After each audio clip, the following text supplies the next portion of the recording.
أهلا بكم ومرحبا مشاهدينا الكرام إلى ساعة باريس مباشر، فترة باريس مباشر متواصلة هذا المساء، وهذه الساعة الإخبارية المغربية الآن والتي نخصصها لاعتراف الرئيس الأمريكي دونالد ترامب بالسيادة المغربية على الصحراء الغربية المتنازع عليها، مع مجموعة من الضيوف والمراسلين مشاهدينا الكرام من عواصم عديدة في العالم. فاصل ونعود، ابقوا معنا.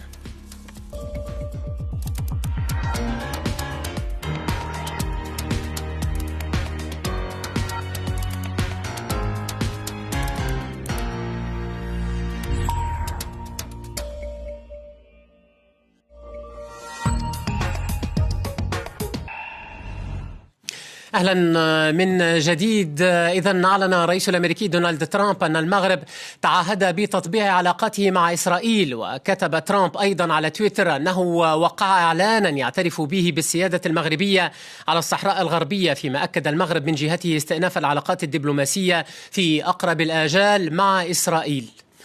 معنا الآن مشاهدينا الكرام من الرباط السيد ناصر بوريطة وزير الخارجية المغربي. سيد ناصر بوريطة، أهلا بك ومرحبا، شكرا جزيلا لك على تلبية هذه الدعوة. موافقة ترامب على تغيير سياسة بلاده تجاه الصحراء الغربية، هل كانت المحرك الرئيسي للحصول على موافقة المغرب على التطبيع؟ أولا بأن الأمر يتعلق بتحول هام في قضية الصحراء المغربية، تحول مرتبط بعمل قام به جلالة الملك منذ أكثر من 3 سنوات، من خلال تبادل رسائل مع الرئيس، من خلال بعث وفود، من خلال زيارات، بعض معلن آخر غير معلن، واللي توجت اليوم بهذا القرار الهام تاريخي للإدارة الأمنية. هذا القرار يجب النظر إليه من 4 زوايا. الزاوية الأولى هي مصدره، من اليوم كنتحدثوا على القوة العظمى عالميا، على العضو الدائم في مجلس الأمن، على الفاعل المؤثر في القضايا الإقليمية والدولية. هذا هو مصدر القرار.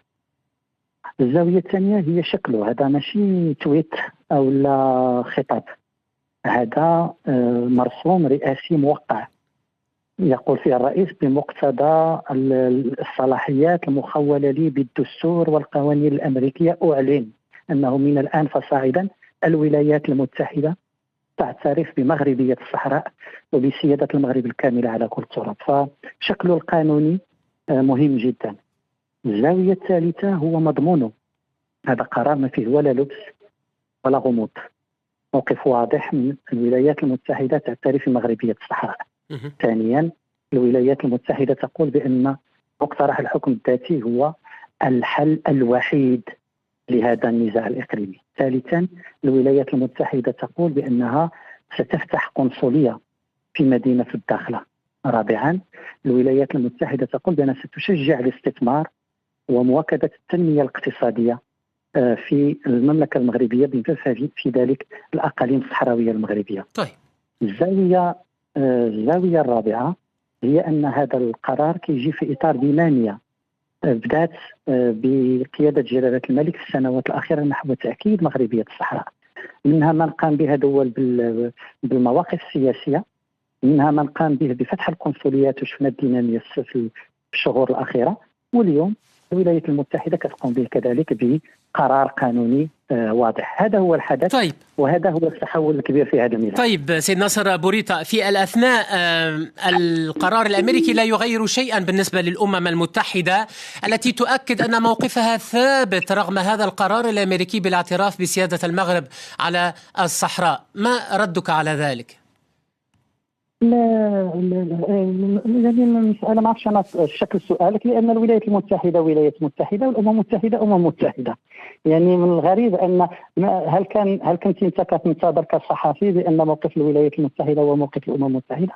لا، سألتك أن الأمم سيد ناصر بوريطة سؤالي واضح.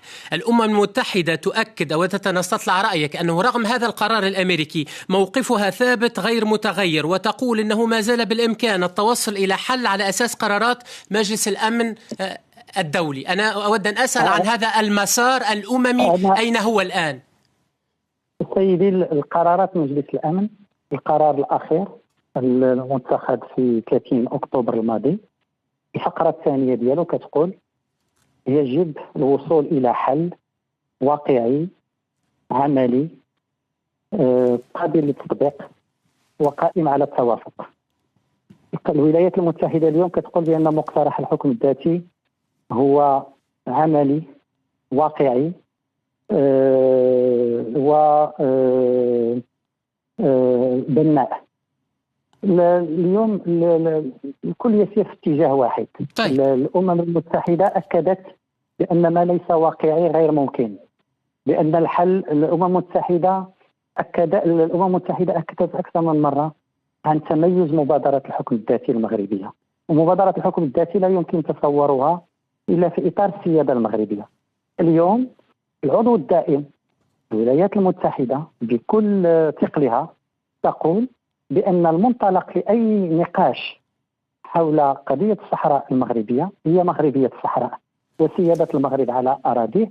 ومن هذا المنطلق المغرب كما قال جلالة الملك للأمين العام في الاتصال الهاتفي الأخير بأن المغرب هو متمسك بالمسار السياسي. طيب. متمسك به في إطار ثوابت واضحة، وأولها بأن المغرب لا يتفاوض على مغربية صحرائه. المغرب يتفاوض لإقناع أطراف إقليمية لها تنازع المغرب في استرجاع جزء من ترابه اللي هو أقاليم الجنوبية. واضح سيد بوريتا. حركة حماس الآن تعتبر قرار التطبيع كما تصفه خطيئة سياسية. مسؤول فلسطيني آخر يقول أن هذا الاتفاق غير مقبول ويشجع على إنكار إسرائيل للحقوق الفلسطينية. ما عرفتش أنا كنت كنهضر على مغربية الصحراء، علاش حماس كتعتبر بأن مغربية الصحراء خطيئة؟ ما فهمتش السؤال. السؤال أوردت إليك بعض ردود الفعل بعد هذا القرار الأمريكي. أود أن أستطلع رأيك سيد ناصر بوريتا بشأن المواقف الفلسطينية الرافضة لهذا التطبيع. إن كان لديك الرغبة في الإجابة تفضل، إذا لم تكن ترغب لا ضير سيد ناصر بوريتا. أولا سيدي أظن أن هناك يجب الابتعاد عن خلط واستعمال مفاهيم غير متناسبة مع السياق المغربي. كلمة تطبيع وغيرها هي جاية من سياق آخر. ربما تعلم سيدي بأن المغرب له وضع خاص. المغرب دولة لدستورها كيقول بأن أحد روافد الهوية المغربية هو الرافد العبري. المغرب الدولة ربما الوحيدة في العالم العربي اللي فيها جالية يهودية مقيمة بمعابدها بمدارسها بمحاكمها. المغرب الدولة عربية اللي عندها ما يناهز المليون من المغاربة اليهود موجودون في إسرائيل. المغرب دولة اللي كانت انطلاقا من كل عندها دور تاريخي في الدفع بعملية السلام في الشرق الأوسط. واضح. وبالتالي يعني استيراد بعض المفاهيم وتطبيقها. المغرب اعترف بإسرائيل منذ التسعينات. المغرب كان عنده مكتب اتصال في 94 مع إسرائيل إلى 2002.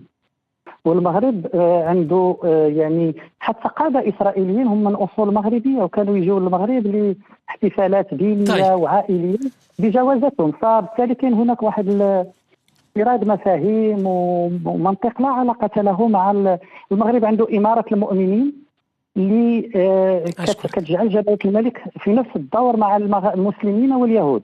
وأخيرا المغرب كان دائما يستعمل كل هذا لخدمة القضية الفلسطينية من منطلق ثوابت واضحة.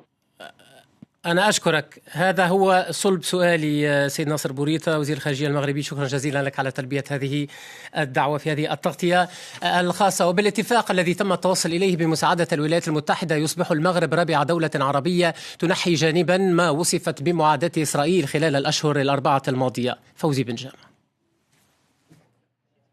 التطبيع مقابل رمال الصحراء، هكذا يصف متابعون الخطوة المغربية الجديدة، حيث قبلت إقامة علاقات علنية مع إسرائيل بوساطة أمريكية، يقابل ذلك دعم واشنطن للرباط بخصوص السيادة على الصحراء الغربية. قد يكون هذا من بين القرارات الأخيرة للرئيس دونالد ترامب في الشرق الأوسط.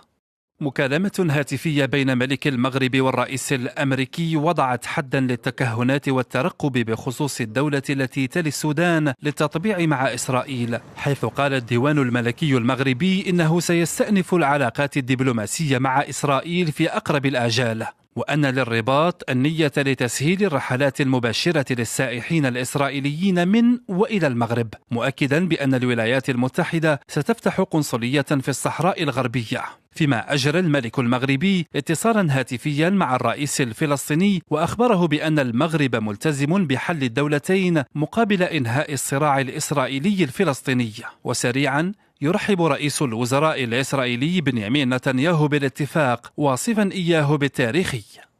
I want to thank too the King of Morocco, King Mohammed VI, for taking this historic decision to bring a historic peace between us. أما جبهة البوليساريو فوصفت الاعتراف الأمريكي بسيادة المغرب على الصحراء الغربية بالغريب وغير المفاجئ، وأكدت الأمم المتحدة أن موقفها ثابت بعد القرار الأمريكي بشأن الصحراء الغربية. وفيما اعتبرت حركة حماس قرار التطبيع بين إسرائيل والمغرب خطيئة سياسية، قال مستشار الرئيس ترامب جاريد كوشنر إن تطبيع العلاقات بين السعودية وإسرائيل أمر حتمي، ما قد يفتح الباب على احتمال تطبيع المملكة مع إسرائيل مستقبلا، وقد سبقتهما الإمارات والبحرين والسودان قبل أشهر قليلة. معنا مشاهدينا الكرام من واشنطن مراسلنا محمد سعيد الوافي. محمد، أهلا بك ومرحبا. كل شيء بدأ هذا اليوم باتصال هاتفي ما بين ترامب والعاهل المغربي، ماذا عن التفاصيل؟ وهل ثمة أي مواقف من فريق بايدن أو من بايدن نفسه حول قرار ترامب هذا؟ نعم حكيم، بكل تأكيد كل شيء بدأ قبل سنة. اليوم كان فقط بداية تبلور هذا الموقف الأمريكي، لكن الأمور ضاربة في القدم، وكانت هناك مناقشات ومفاوضات سرية تبحث في جدوى الاعتراف الأمريكي بسيادة المغرب على الصحراء. ثم وفي مرحلة أخرى جاء الحديث عن اعتراف المغرب أو عودة المغرب لاستئناف علاقاته السياسية والاقتصادية مع إسرائيل. اليوم فقط يعلن الرئيس الأمريكي أنه وقع مرسوما رئاسيا يؤكد فيه على أن الصحراء هي جزء من المغرب، وبالتالي تكون الولايات المتحدة هي أول دولة غربية أو الدولة كبرى ودولة من العالم الغربي التي تعترف بهذه السيادة بكل ما لها من وزن على المستوى العالمي. القرار هو قرار رئاسي، مرسوم رئاسي. الآن حين سئل جوزيف بايدن إذا ما كان سيستمر في الاعتراف بالقدس عاصمة لدولة إسرائيل، وهل سيقوم بإعادة تحويل السفارة الأمريكية من القدس إلى تل أبيب، قال بأنه سيواصل نفس الخطوة، وبالتالي يمكن قياس هذا القرار على هذا القرار، والقول بأن الرئيس جوزيف بايدن، وإن كانت إلى حدود هذه اللحظة لم تصلني أي معلومات عن تعليق له أو موقف رسمي له منه ولا من فريقه المكلف، لكن على الأقل يمكن التأكيد، وأكدت لي مصادر الخاصة وكان من بينها متحدث سابق باسم وزارة الخارجية الأمريكية السفير آدم أورلي، الذي قال بأن جوزيف بايدن ربما لن يغير هذه الخطوة، لأنه سوف يقع في حرج ليس فقط مع المغرب ولكن كذلك مع إسرائيل وكذلك مع دول صديقة في الخليج العربي للولايات المتحدة الأمريكية. لذلك يمكن القول أن الأمور صارت كما كان مخطط لها، وأن المغرب سجل نصرا سياسيا كبيرا على مستوى قضيته الأولى وهي قضية الصحراء، فيما تعتبر إسرائيل أنها كذلك استطاعت أن تعيد الأمور إلى ما كانت عليه سنة 2000 قبل سنة 2002. أشكرك محمد. نحن نتحدث أنه منذ سنة 1994 ومنذ توقيع اتفاق أوسلو اعتبرت الدبلوماسية المغربية واعتبر الحسن الثاني يومها أنه لم يعد هناك مانع بعد دخول الفلسطينيين في اعترافات متبادلة مع إسرائيل، لم يعد هناك مانع من المغرب من أن يفعل كذلك. ولك جزيل الشكر محمد سعيد الوافي مراسلنا متحدثا من واشنطن. ونقلا عن الديوان الملكي، أبلغ العاهل المغربي الملك محمد السادس الرئيس الأمريكي دونالد ترامب بأن المغرب ينوي تسهيل الرحلات المباشرة للسائحين الإسرائيليين من وإلى المغرب، فيما اعتبر وزير إسرائيلي أن الاتفاق مع المغرب حدث تاريخي وسار. معي في هذا السياق مشاهدينا الكرام من القدس مراسلتنا ليلى عودة. ليلى، أهلا بك ومساء الخير. نتنياهو يصف اتفاق التطبيع مع المغرب بأنه ضوء عظيم آخر للسلام، وطيران العال الإسرائيلية يدرس إمكانية حتى تسيير رحلات مباشرة إلى المغرب.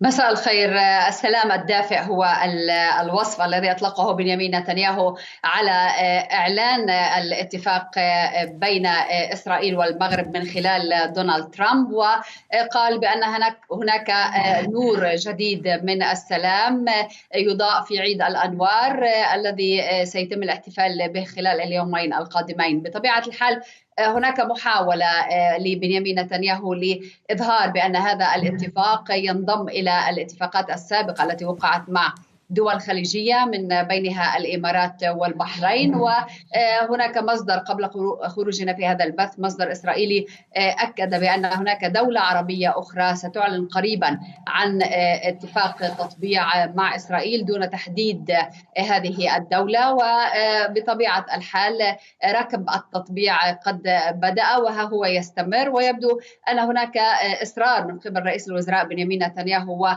ودونالد ترامب على المضي قدما في هذا الركب من أجل لربما محاولة الوصول إلى، إن صح التعبير، كوتا تطبيعية في المنطقة كي تشكل لربما دافعا ليس فقط لتحسين وضع المتأزمين نتنياهو داخليا والذي محاصر بإمكانية خروجه من الحياة السياسية إن تمت الانتخابات الإسرائيلية القادمة والتوجه إلى المحاكمة، ودونالد ترامب أيضا الذي خسر الانتخابات الرئاسية ويصر على أنه سيكون رئيسا خلال الأسبوعين القادمين للولايات المتحدة الأمريكية. لذلك هذه القضية لربما، أو هذه الكوتا التطبيعية التي يتم السعي من أجل الوصول إليها قبيل موعد دخول بايدن إلى البيت الأبيض قد تستمر في عجالة، وبطبيعة الحال نشهد سعيا كبيرا واندفاعا أكبر من قبل عدد من الدول العربية للإعلان عن علاقات دبلوماسية كاملة مع إسرائيل. ورغم ليلى مواقف فلسطينية رافضة، العاهل المغربي يقول في اتصال مع الرئيس الفلسطيني إن المغرب ملتزم بحل الدولتين.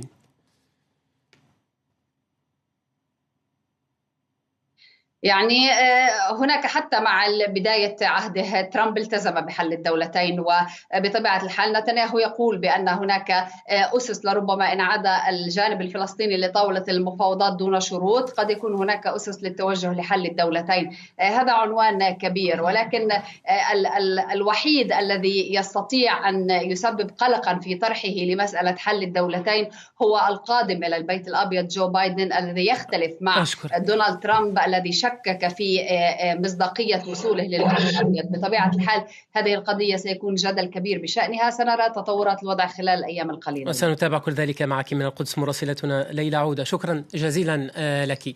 من القدس إلى الرباط الآن مشاهدينا الكرام، معي من هناك الدكتور طارق قتلاتي رئيس المعهد المغربي للدراسات والأبحاث الاستراتيجية وأستاذ العلوم السياسية بجامعة ابن طفيل القنيطرة. دكتور طارق قتلاتي، أهلا بك ومرحبا، شكرا جزيلا لك على تلبية هذه الدعوة. العاهل المغربي يقول إذن اعتراف واشنطن بالسيادة المغربية على الصحراء موقف تاريخي. هنا أسأل، هل يمكن الحديث عن صفقة التطبيع مقابل الاعتراف بالسيادة المغربية على الصحراء كما يقول البعض، وما ستكون تداعيات ذلك على النزاع؟ أهلا وسهلا أستاذ حكيم، تحية لك ولمشاهدي قناة فرانس 24. مرحبا.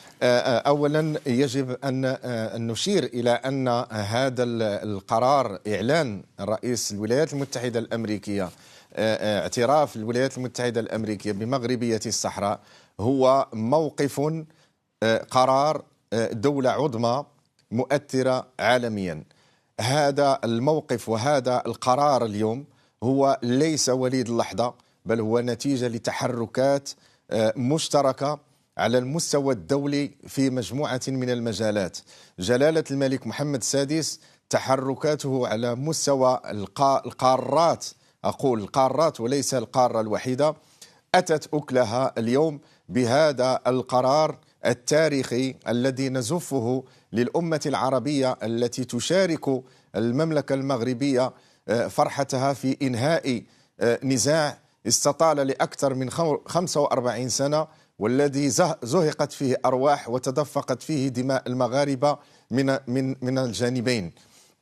اليوم نعيش لحظة تاريخية التي هي بمثابة بطبيعة الحال تزكية مواقف التزام المملكة المغربية بالشرعية الدولية والتزامها بالاستمرار في دعم جهود السلم والوصول إلى السلام المنشود. هناك أكيد أن أي قرار له من سيطبل له وله من بطبيعة الحال سيرفضه. الذين يرفضون، أقول بأن من يرفض قرارات الحكمة والتبصر ما هم إلا دعاة الظلامية ودعاة المشي وراء المجهول. لا شك وأن حتى حينما نتحدث عن التطبيع مع دولة إسرائيل، لقد أسهب طبيعة الحال من سبقني في العلاقات مع المملكة المغربية، مع الأشقاء العرب، مع دول العالم، ومع حتى دولة إسرائيل حينما اعترفت السلطة الفلسطينية يعني صاحبة الشرعية في تمثيل الفلسطينيين، وبناء على ذلك كانت مواقف المملكة المغربية داعمة. لا ننسى بأن الحسن الثاني رحمه الله كان أول زعيم عربي طالب بأن يستجيب الفلسطينيين لحدود سنة 1967، ولكنهم أخطأوا الموعد التاريخي، وجاء اتفاق 1992 الذي بني عليه اتفاق أوسلو سنة 1994 وأخطأوا مرة أخرى الموعد. اليوم هناك زعماء عرب يتميزون بالحكمة والتبصر ويدفعون نحو تنمية شعوب العالم وليس فقط شعوب بلدانهم. الإمارات العربية المتحدة وبطبيعة الحال المملكة العربية السعودية أيضا تلعب دور كبير في هذا الاتجاه. المملكة المغربية لا ننسى بأن جلالة الملك ورئيس لجنة بيت مال القدس، بمعنى أن المملكة حريصة على حقوق الفلسطينيين وحريصة منذ البداية على أن يكون للفلسطينيين دولة، بمعنى منطق الدولتين يجب أن يكون حاضرا في أي تطبيع وفي أي اتفاق لأي سلام. نعم. طيب دكتور طارق قتلاتي، وتبقى معي لنا عودة إليك خلال دقائق. دكتور طارق قتلاتي رئيس المعهد المغربي للدراسات والأبحاث الاستراتيجية من الرباط إلى واشنطن. الآن مشاهدينا الكرام معي الدكتور خليل دهشان المدير التنفيذي للمركز العربي بواشنطن. سيد خليل دهشان، أهلا جهشان، أهلا بك ومرحبا، شكرا جزيلا لك على تلبية هذه الدعوة. ما تعليقك على قرار ترامب الاعتراف بسيادة المغرب على منطقة الصحراء الغربية المتنازع عليها، وهل سيكون هذا القرار من وجهة نظرك ملزما أيضا لإدارة بايدن؟ أولا بالنسبة للقرار الذي اتخذه الرئيس ترامب، أعتقد أنه طبعا قرار أمريكي يتعلق بالعلاقات الثنائية بين واشنطن والرباط، ولكن لا أفهم بالتمام ربط هذا الموضوع بقضية التطبيع مع إسرائيل. يعني هل السيد ترامب هو رئيس الولايات المتحدة ويمثل شعب الولايات المتحدة، أم هو رئيس إسرائيل ويمثل دولة إسرائيل؟ فالربط بين الهدفين غير منطقي أبدا.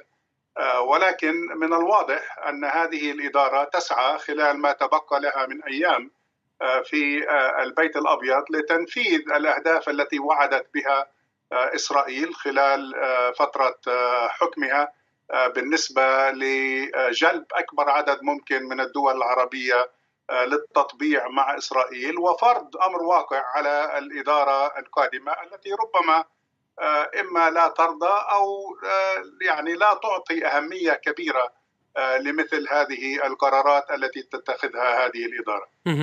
بالنسبة لمآلات النزاع الآن في منطقة الصحراء الغربية دكتور خليل دهشان، من وجهة نظرك هذا الاعتراف الأمريكي بسيادة المغرب على الصحراء هل يعقد جهود الأمم المتحدة للتوصل إلى تسوية متوافق عليها حول نزاع الصحراء أم العكس؟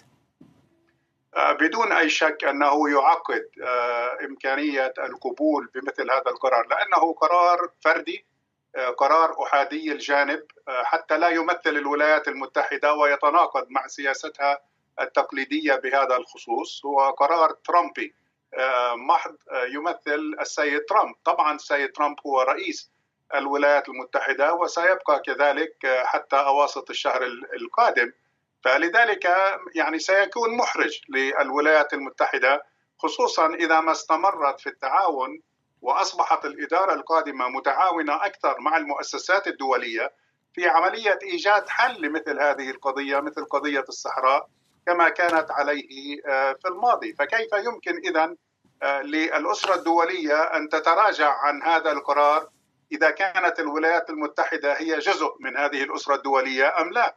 فمثل هذه القرارات بصراحة يعني بهذه الطريقة العشوائية يعني لا تفيد لا الولايات المتحدة ولا تفيد بصراحة المغرب. طيب، وأرجو منك أن تبقى معنا دكتور خليل جهشان لن نعود إليك أيضا مع جزيل الشكر. على صعيد آخر، قال الديوان الملكي المغربي أن الولايات المتحدة ستفتح قنصلية في الصحراء الغربية تحديدا في الداخلة، كما قال لنا وزير الخارجية المغربية السيد ناصر بوريطة منذ لحظات، وذلك للتأكيد على اعتراف واشنطن بسيادة المغرب على تلك المنطقة. يأتي ذلك فيما أعلنت الأمم المتحدة من جهتها أن موقفها لن يتغير بعد هذا القرار الأمريكي بشأن الصحراء الغربية. معي في هذا السياق من نيويورك مشاهدينا الكرام مراسلنا علي بردة. علي، أهلا بك ومرحبا. ما صدى هذا الإعلان، إعلان ترامب داخل أروقة الأمم المتحدة، وهل كانت الأمم المتحدة على علم مسبقا بهذا القرار الأمريكي؟ لا، لم تكن الأمم المتحدة مطلعة على مجريات هذه العملية، لكن كانت هناك مؤشرات على أن شيئا ما يمكن أن يحصل. الأمين العام للأمم المتحدة قال أن موقفه لم يتغير من قضية الصحراء الغربية، وهو ملتزم بالقرارات الدولية، مسميا القرارات الثلاثة الأخيرة الرقم 2440 و2494 و2548 الذي اتخذ قبل أسابيع. لكن جرى اتصال بين السفير الإسرائيلي في الأمم المتحدة مع نظيره المغربي، وجرت تهنئة بين الطرفين. هذه مسألة شكلية، وقال السفير المغربي أنه سيشارك في إضاءة الشموع 8 في عيد الأنوار اليهودي الأسبوع المقبل. وطبعا المندوبة الأمريكية الدائمة لدى الأمم المتحدة عبرت عن تشجيعها لهذه الخطوة، وأشادت بطبيعة الحال بما قام به الرئيس دونالد ترامب. لكن هذه الخطوة هنا حكيم سيكون لها انعكاسات رئيسية في الأمم المتحدة، نظرا لأن الولايات المتحدة هي الدولة الراعية لملف الصحراء الغربية في مجلس الأمن، وهي التي تكتب القرارات الخاصة في مجلس الأمن الخاصة بالصحراء الغربية. الآن سنرى ماذا ستفعل إدارة الرئيس المنتخب جو بايدن في هذا الملف بعد 20 من يناير كانون الثاني المقبل. وترامب من جهته يحث أطراف النزاع على الانخراط في مفاوضات دون إبطاء على أساس خطة المغرب للحكم الذاتي كإطار للتفاوض. سنتابع كل ذلك معك في أروقة الأمم المتحدة وهذا المسار الأممي أيضا للنزاع حول الصحراء من مقر الأمم المتحدة في نيويورك. مراسلنا علي بردة، شكرا جزيلا لك. وفي باقي ردود الفعل الرئيسية، قال ممثل جبهة البوليساريو في أوروبا إن الجبهة تعتبر الاعتراف الأمريكي بسيادة المغرب على الصحراء الغربية غريبا لكنه ليس مفاجئا، وأعرب عن سفه الشديد للقرار الأمريكي ولكنه لن يغير عزم الجبهة وفق تعبيره على مواصلة الكفاح. مع الآن مشاهدينا الكرام من مدريد السيد أبي بشراي البشير ممثل جبهة البوليساريو في أوروبا. سيد أبي بشراي البشير، أهلا بك ومرحبا، شكرا جزيلا لك على تلبية هذه الدعوة. أولا، هل تم الاتصال بكم رسميا من قبل الإدارة الأمريكية أو من قبل ممثليها لإعلامكم بهذا الخبر لتأكيده أو حتى تبريره، وما موقفكم منه؟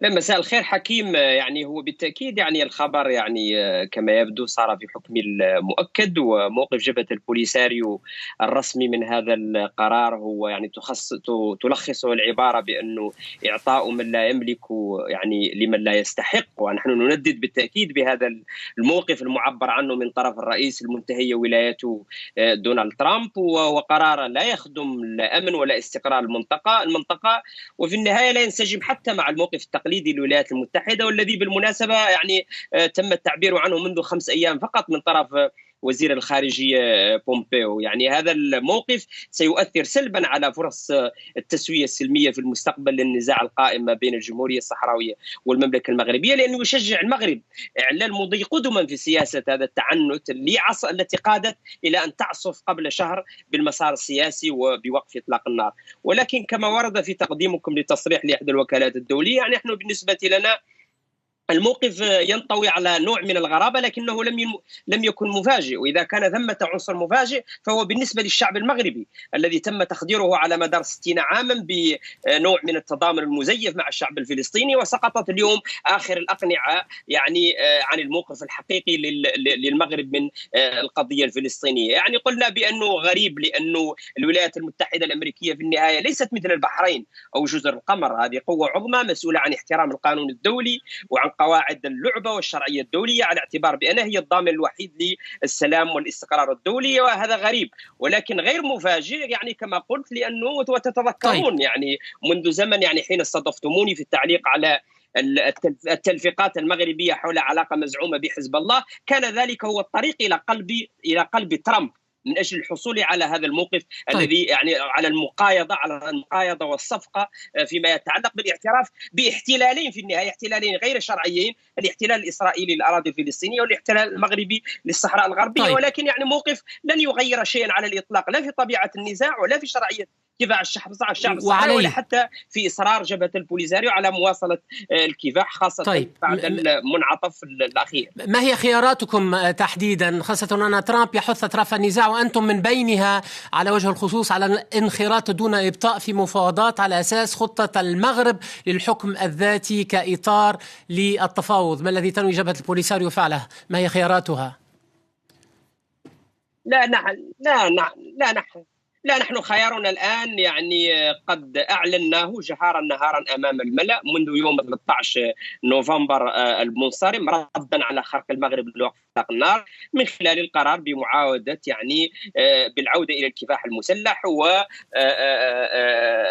يعني تعبئة الشعب الصحراوي الذي بالمناسبة يعني عبر عن التفافه وتجنده خلف الجبهة الشعبية لتحرير الساقية الحمراء وادي الذهب بهذا الظرف. إذا نحن خيارنا هو المقاومة، خيارنا هو الانخراط في هذا الكفاح الشرعي بطبيعة الحال ضمن الإطار القانوني الدولي المؤطر لقضيتنا منذ بدايتها إلى الآن، وهو حق الشعب الصحراوي الراسخ وغير قابل للتصرف في تقرير المصير. أما الحكم الذاتي فلم يكن ولن يكون على الإطلاق إطارا لحل النزاع في الصحراء الغربية لسبب بسيط موجود من سنة 2007 ونحن الآن في سنة 2020، لسبب بسيط، لأنه يتناقض مع الإطار القانوني لقضية الصحراء الغربية. الحكم الذاتي، مقترح الحكم الذاتي ينطلق من افتراض خاطئ جدا هو امتلاك المغرب للسيادة، والمغرب يجب أن يحل مشكل السيادة أولا حتى يعني يتسنى له إعطاء حكم ذاتي من عدمه. أشكرك، وأنا أشكرك من جديد على تلبية الدعوة من مدريد سيد أبي بشري البشير ممثل جبهة البوليساريو في أوروبا.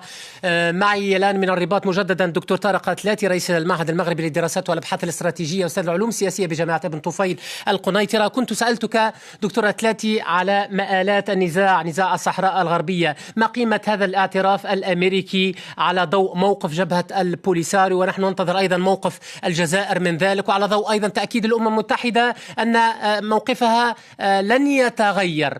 هل من وجهة نظرك هذا الاعتراف الأمريكي سيقود إلى تغيير جذري ينهي النزاع في الصحراء الغربية؟ هل سيكون حاسما من وجهة نظرك؟ باختصار. نعم، شكرا عزيزي حكيم. يبدو بأن الإدارة الأمريكية اليوم حينما نتحدث عن قرار ترامب فنحن نتحدث عن قرار إدارة الأمريكية، أي دولة الولايات المتحدة الأمريكية بمؤسساتها، ولا نتحدث عن الأفراد. هذا إعلان مرسوم رسمي لدولة عظمى. فيما يرتبط بالمآلات، لقد أجاب ترامب بكل صراحة بأنه ليس هناك إلا مآل واحد، ودفع نحو اتجاه الحكم الذاتي الذي طرحته المملكة المغربية كبديل سلمي شرعي لتدبير هذا النزاع المفتعل منذ أزيد من 45 سنة. ولكي أشفي غليلك عزيزي حكيم فيما يرتبط بسؤال بين الولايات المتحدة الأمريكية والأمم المتحدة الذي طرحته قبل قليل على وزير الخارجية، لا شك وأنه ليس هناك أي لبس. حتى الأمم المتحدة لا تعترف بشيء اسمه الجمهورية الصحراوية، بمعنى الأمر هو محسوم. الولايات المتحدة الأمريكية أو أكبر دولة عظمى وترعى الاتفاقات السلام عبر العالم، هي اليوم لم تخرج عن إطار أنها زكت طرحا حينما رأته واقعيا وله مصداقية وقوة على أرض الواقع، وتبنت الطرح المغربي واعترفت بمغربية الصحراء على أرضه. بمعنى أن المملكة المغربية بالجهود التي قادها جلالة الملك محمد السادس لسنوات، ليس ل3 سنوات فقط، لسنوات عديدة، ها هي اليوم تؤتي أكلها عبر القارات. لا ننسى بأن المسألة حينما نتحدث عن النزاع المفتعل حول الصحراء في 5 دول بمجلس الأمن الدائمة، وهذا كان يتطلب بطبيعة الحال جهد كبير لكي نصل إلى أن تقتنع الولايات المتحدة الأمريكية كأكبر دولة فاعلة ومؤثرة عالميا بهذا القرار. أنا أشكرك جزيل الشكر من الرباط دكتور طارق الثلاثي رئيس المعهد المغربي للدراسات والأبحاث الاستراتيجية وأستاذ العلوم السياسية بجامعة ابن طفيل القنيطرة. بما أننا كنا نتحدث أيضا على الموقف المرتقب من الجزائر، نذهب إلى الجزائر العاصمة الآن. معي من هناك مراسلتنا سندس إبراهيمي. سندس أهلا بك ومساء الخير. هل من ردود فعل رسمية في الجزائر على إعلان ترامب الاعتراف بسيادة المغرب على الصحراء الغربية؟ للأسف حكيم إلى غاية الآن لم نتمكن من رصد أي رد فعل رسمي. هناك من يقول إن اجتماع جاري حاليا في وزارة الخارجية، ننتظر إذا ربما الآخر، ولكن فرانس 24 ونحن هنا حاولنا أن نتواصل مع بعض الأحزاب السياسية وبعض المسؤولين، جميعهم رفض التصريح وقالوا لنا إنهم ينتظرون ردة فعل الحكومة المغربية أو بيانا رسميا من قبل الحكومة المغربية، في حين لدينا تصريح غير رسمي ولكنه من قبل مسؤول كبير جدا في الحكومة الجزائرية الذي قال لي منذ قليل فقط إن هذا التصريح أو تغريدة دونالد ترامب عبارة عن لا حدث بالنسبة للجزائر، وهي فقط إحياء لعلاقات كانت موجودة من قبل. ثانية إذن هو فقط بالنسبة له استئناف لعلاقات موجودة أصلا ولم تنقطع بصفة إذن غير رسمية. هناك أيضا مسؤول كبير أو عفوا هناك رئيس لجنة مساندة الشعب الصحراوي سعيد العياشي الذي استضفناه منذ أسبوع على بلاتو وجها لوجه حكيم، الذي قال لنا بأن ما حدث اليوم لم يكن مستبعدا نظرا للتطورات الأخيرة، وقال لنا أيضا بأن هذا التطبيع عبر تويتر، عبر تغريدة في تويتر يتنافى مع الأعراف الدولية، كما قال لنا بأنه إذن هذا الإعلان لم يكن ليس عبارة عن يعني اعتراف بسيادة المغرب على الصحراء الغربية، لأن مثل هذه الاعترافات تستوجب مواثيق دولية واتفاقات تخضع للميثاق الدولي وتخضع للقوانين الدولية. ولك جزيل شكر سندس إبراهيمي مراسلتنا متحدثة من الجزائر العاصمة على هذه المداخلة. ونبقى في الجزائر العاصمة مع ضيفي السيد أمين بالعمري الكاتب الصحفي. سيد بالعمري أهلا بك ومرحبا، شكرا جزيلا لك على تلبية هذه الدعوة. آسف تركناك تنتظر قليلا. وددت أن أعرف من كيف ستتعاطى الجزائر الرسمية مع قرار ترامب هذا الاعتراف بسيادة المغرب على الصحراء، وحتى على المسار التفاوضي في الأمم المتحدة حول الصحراء الغربية. أهلا بك من جديد.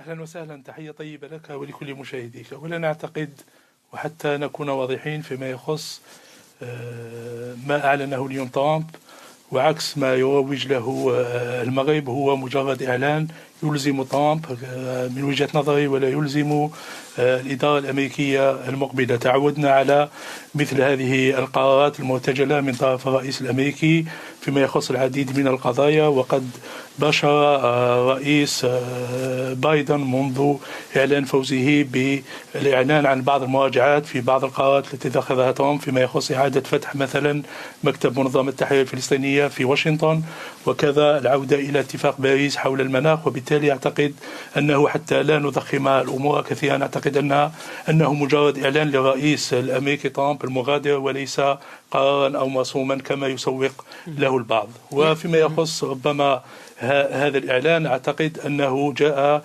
كمقايضة أو كاستكمال للصفقة قبل رحيل الرئيس الأمريكي الذي يبدو أنه يخدم المصالح الإسرائيلية أكثر مما يخدم المصالح الأمريكية. ويبدو أن الشعار الانتخابي الذي رفعه ترامب أمريكا أولا يبدو أنه إسرائيل أولا وليس أمريكا. أعتقد أن هذه المقايضة أو هذه الصفقة التي تمت اليوم والمؤسفة التي جاءت على حساب الشعب الفلسطيني وعلى حساب أطفاله وحقوقه، أعتقد أنها لا تخدم السلام كما يروج له البعض أو كما يسوق بأن هذا التطبيع أو هذه الهرولة نحو التطبيع تخدم السلام. وربما لدينا تجارب أخرى مع دول قد طبعت مع الكيان الصهيوني، ولكن لم نلمس أي نتيجة في اتجاه السلام بين هذه الدول.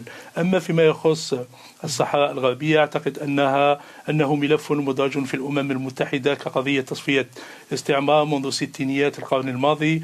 وأعتقد أن الولايات المتحدة الأمريكية ومجلس الأمن، وباعتبار الولايات المتحدة الأمريكية عضو دائم في مجلس الأمن، أصدرت العديد من اللوائح في هذا الخصوص، ولا أحد يعترف بسيادة المغرب على الأراضي الصحراوية كما هو معروف لدى الجميع ولدى الولايات المتحدة الأمريكية. وبالتالي أعتقد أن ما يقوم به ترامب حاليا هو التغطية على هزيمته الانتخابية وزرع للألغام في طريق الإدارة الأمريكية الجديدة من وجهة نظري. وسأطرح هذا السؤال على ضيفي دكتور خليل جهشان خلال لحظات، ونشكرك جزيل الشكر من الجزائر العاصمة سيد أمين بالعمري الكاتب الصحفي على تلبية هذه الدعوة. دكتور خليل جهشان مدير تنفيذي المركز العربي بواشنطن، هل فعلا ترامب يزرع الألغام في طريق بايدن؟ ومن وجهة نظرك ما تداعيات هذا القرار تحديدا حتى على العلاقات الأمريكية الجزائرية، خاصة مع الدعم الذي تلقاه جبهة البوليساريو من الجزائر؟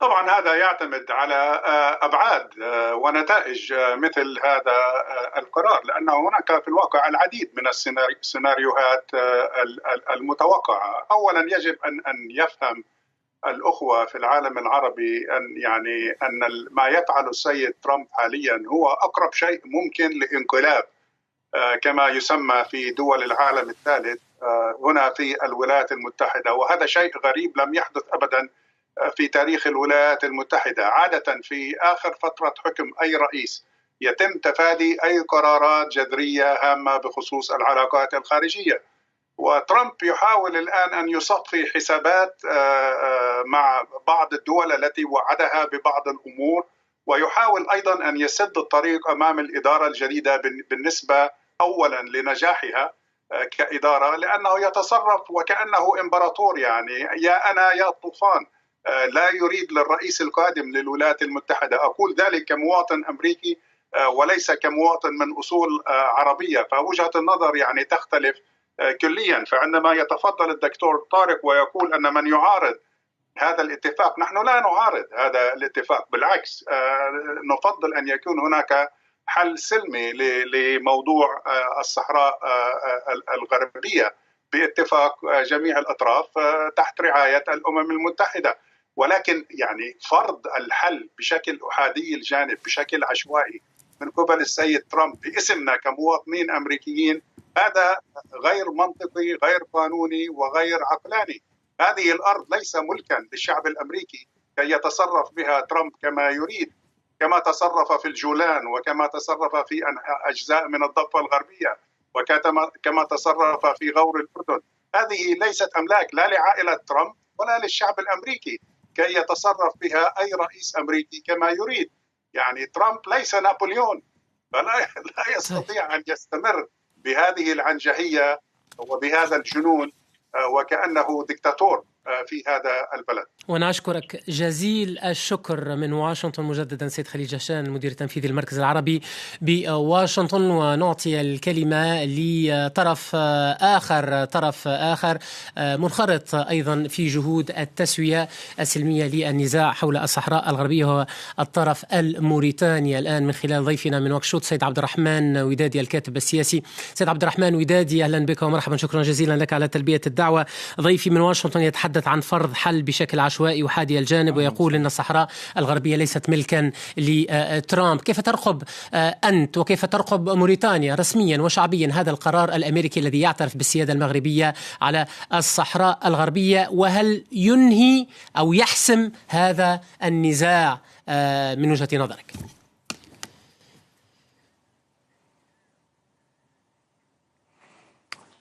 سيدي الفاضل، فيما يتعلق بقرار الرئيس ترامب، لا أظن أنه يعني بكل هذه الخطورة، لأنها حركة لرئيس منتهية ولايته وسيأتي بعده رئيس. الخطير إذا الرئيس الآخر سار على نفس النهج، ذلك يعني ما يستبعده أكثر المراقبين.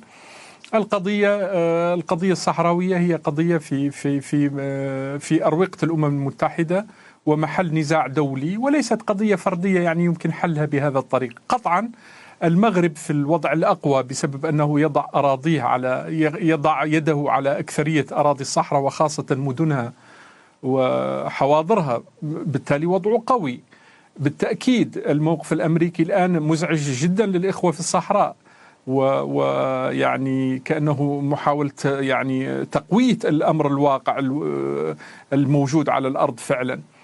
ولكن من الناحية الأخرى القضية، نحن كموريتانيين نحن طالبنا وتمسكنا دائما بقضية يعني قرارات مجلس الأمن التي تقوم على قضية الاستفتاء، أن الحل الحقيقي للقضية الصحراوية هو استفتاء أهل الصحراء وأخذ رأيهم فيما سيحل يعني بأرضهم وبموطنهم. هذا الشيء تحسمه القرارات الأممية في هذا المجال.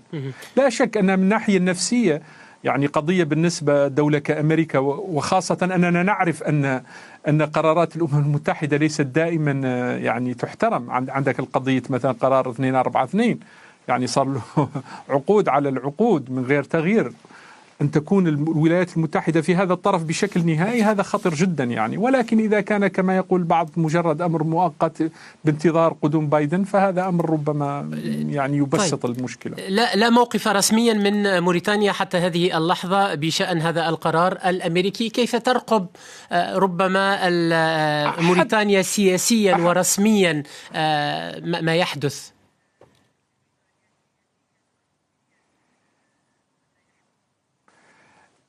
موريتانيا كما قلت لكم سيدي متمسكة دائما بقضية القرارات الأممية. موريتانيا تعترف بالجمهورية العربية الصحراوية، وموريتانيا على علاقات طيبة جدا مع المغرب، وهناك تنسيق على مختلف يعني المجالات الاقتصادية والسياسية والأمنية. ونحن ننادي بما نادت به الأمم المتحدة. حتى الآن لم يصدر أي شيء، ولا أتوقع أيضا أن يصدر يعني سوى إعادة يعني نفس هذا الموقف. ستظل موريتانيا دائما تكرر يعني لا أكثر ولا أقل. نعلم المهم عند موريتانيا دائما أن لا ينفجر الوضع الأمني. احنا المهم عندنا الاستقرار لأن منطقة حساسة. صحيح. وبالحديث عن استقرار هذه المنطقة تضررت وسكة الحديد. صحيح تضررت موريتانيا ربما في الآونة الأخيرة من إغلاق معبر الجرجرات كثيرا جدا. بطبيعة جدا تضررت جدا بطبيعة الحال. وهذا يهم أن تكون هناك تسوية لهذا النزاع، يهم موريتانيا بشكل مباشر أيضا.